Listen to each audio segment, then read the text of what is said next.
ओम नमः शिवाय। जय माता रानी। दोस्तों, आप देख रहे हैं आपका अपना YouTube चैनल व्रत त्योहार टोटके। मैं हूं आपके साथ रिमझिम शर्मा।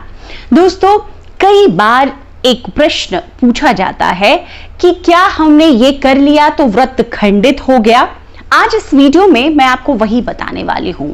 क्या वो 5 ऐसे कार्य हैं जो अगर आप व्रत वाले दिन कर लेते हैं, आपका व्रत खंडित हो जाता है।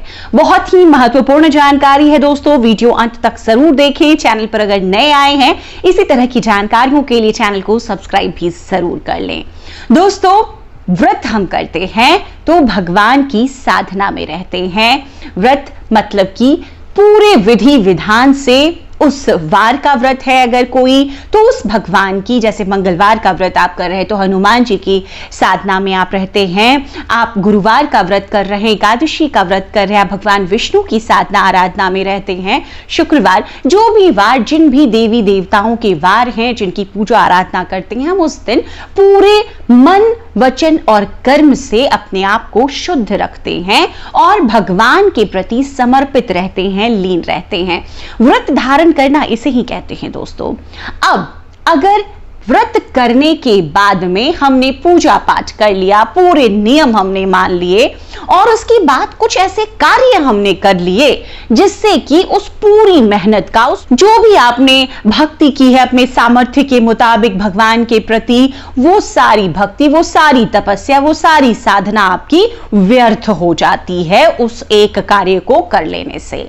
अब वो कार्य कौन कौन से हैं? तो मैंने जैसा बताया 5 वो कार्य हैं। पहला कार्य दोस्तों, आमतौर पर जब हम व्रत करते हैं तो ये बताया जाता है कि उस दिन अपने वाणी को आपको बहुत ही संयमित रखना है। किसी भी व्रत में एक नियम यह भी होता है कि कम बोलें। आप कम बोलेंगे तो आपका व्रत खंडित होने का, जो ये नियम भंग होने का है, वो होगा ही नहीं। इसका मतलब होता है अगर हम ज्यादा बोलते हैं, बेवजह का बोलते हैं और उस बोलने की वजह से हम किसी को अपशब्द कह देते हैं, किसी के प्रति क्रोध कर लेते हैं, तो हमारा वो व्रत उसी समय खंडित हो जाता है।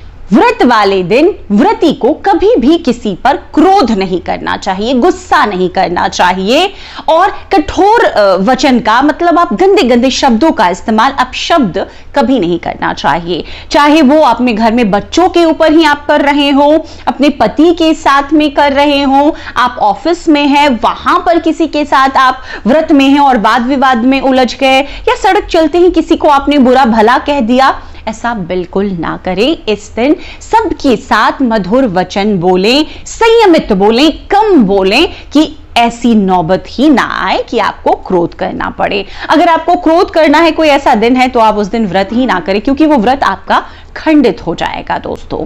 दूसरा अब होगा, देखिए, घर में आमतौर पर महिलाओं के लिए ऐसा कहा जाता है कि बेवजह का अगर विवाद करती हैं उससे घर में कलेश होता है, कलह होती है। व्रत वाले दिन इससे बचिए। अगर आप व्रत वाले दिन घर में किसी भी कारण को लेकर कलह कर रही हैं, कलेश कर रही हैं, तो ऐसे में आपने व्रत किया, पूरे विधि विधान से पूजा पाठ किया, लेकिन वो सारा व्यर्थ हो जाता है, आपका व्रत भंग हो जाता है। तो घर में व्रत वाले दिन किसी भी व्यक्ति को, ये महिलाओं के लिए नहीं है, ये पुरुषों के लिए भी है, वो बाहर से आए, बेवजह आकर किसी बात को लेकर घर में वाद विवाद कर ले, कलह कलेश कर ले, जिसकी वजह से सभी परेशान हो गए, ऐसी स्थिति बिल्कुल ना आने दें व्रत वाले दिन। तो दोस्तों, तीसरा वो कार्य जो व्रत वाले दिन आपको भूल कर नहीं करना चाहिए। व्रत वाले दिन किसी भी प्रकार से, कोई भी कारण हो, आपको रोना नहीं है, आंसू नहीं बहाना चाहिए। घर में कोई कलह हो, विवाद हो, आपको कोई बुरे बुरे शब्द बोलकर चला जाए, चाहे वो बाहर में, ऑफिस में ऐसा हो सकता है, या घर में कोई बुजुर्ग है, किसी बात को लेकर आपको बहुत तेजी से उन्होंने डांट दिया, ऐसे में आप रो पड़े, ऐसी स्थिति नहीं आने दे। इस दिन एकांत होकर रहें, शांत होकर रहें, मन, आत्मा, चित्त को शांत कर कर, शुद्ध कर कर अपने व्रत में लीन रहें।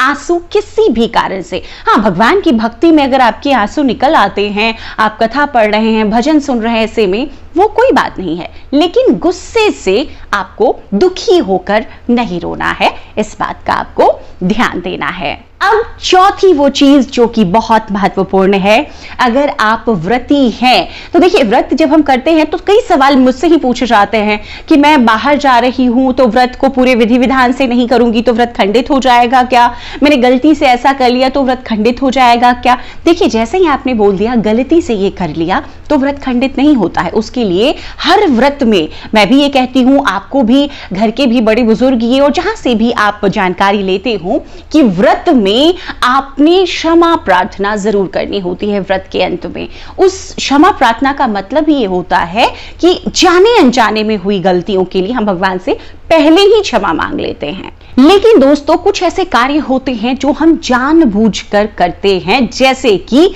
आलस। व्रत वाले दिन किसी भी प्रकार का आलस नहीं करना है। अगर आप व्रती हैं, बहुत बार ऐसा देखा जाता है कि आज मैं व्रत में हूं तो आज मैं सोती रहूंगी क्योंकि मुझे भूख प्यास लग सकती है, आज मैं व्रत में हूं तो मैं ये काम नहीं कर पाऊंगी क्योंकि मुझे कमजोरी हो रही है। देखिए, व्रत वाले दिन भी आपको आलस नहीं करना है। खासतौर पर घर की महिलाओं के लिए उस दिन वो पूरे एनर्जी से, पूरे अपने जोश में भगवान के लिए जितना आपने आस्था दिखाई, घर परिवार के लोगों के लिए भी उसी तरीके से पूरे समर्पण भाव से जैसे आप रोज करती आई हैं वो कार्य करते रहें। लंबे वक्त तक व्रत वाले दिन किसी भी व्यक्ति को, आजकल बच्चे भी जल्दी से व्रत शुरू कर लेते हैं, बहुत अच्छी बात है, लेकिन व्रत अगर आप कर रहे हैं, आलस का त्याग करें। सुबह देर तक आपको नहीं सोना है, संध्या काल में नहीं सोना है। कोशिश करना है कि जैसे दिनचर्या आपकी रहती है वो आप करें। ये नहीं कि व्रत का नाम लेकर कि आज व्रत है मेरा इसलिए मैं ऐसा नहीं करूंगा, ऐसा नहीं करूंगी, ये नहीं करें, इससे भी व्रत खंडित हो जाता है। अब पांचवी वो चीज जो बहुत ही महत्वपूर्ण है दोस्तों, व्रतों में कभी भी ऐसा हर व्रत में बताया गया है आपको, और बहुत महत्वपूर्ण नियम है ब्रह्मचर्य का पालन। किसी भी प्रकार से ये जो ब्रह्मचर्य का पालन है ये खंडित ना हो। ऐसा करने से भी अगर ऐसा टूट जाता है इस नियम का पालना तो आपका व्रत खंडित हो जाता है। कई व्रतों में ये नियम 2 दिनों के लिए माने होते हैं और कई लंबे व्रत हैं जैसे नवरात्रि के, चाहे वो हम मास के व्रत करते हैं तो पूरे मास के लिए। लेकिन अगर आपने संकल्प ले लिया है व्रत का, आपको इस नियम का पालन भी जरूर करना है किसी भी परिस्थिति में, तभी आपका वो व्रत पूर्ण माना जाएगा, नहीं तो व्रत खंडित हो जाता है। ये 5 ऐसे कार्य हैं दोस्तों जो आपको जरूर ध्यान में रखने हैं। अन्य तमाम तरह से अगर कुछ गलती हो जाती है, सबकी माफी है, लेकिन ये जो 5 कार्य हैं इसके लिए कोई माफी नहीं है। व्रत इससे खंडित हो जाता है, उसका पूर्ण फल आपको नहीं मिलता है।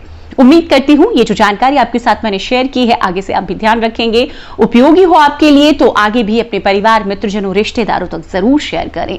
चैनल पर अगर नए आए हैं तो इसी तरह की जानकारियों के लिए चैनल को सब्सक्राइब भी जरूर करें। वीडियो देखने के लिए आप सभी का बहुत बहुत शुक्रिया। जय माता रानी।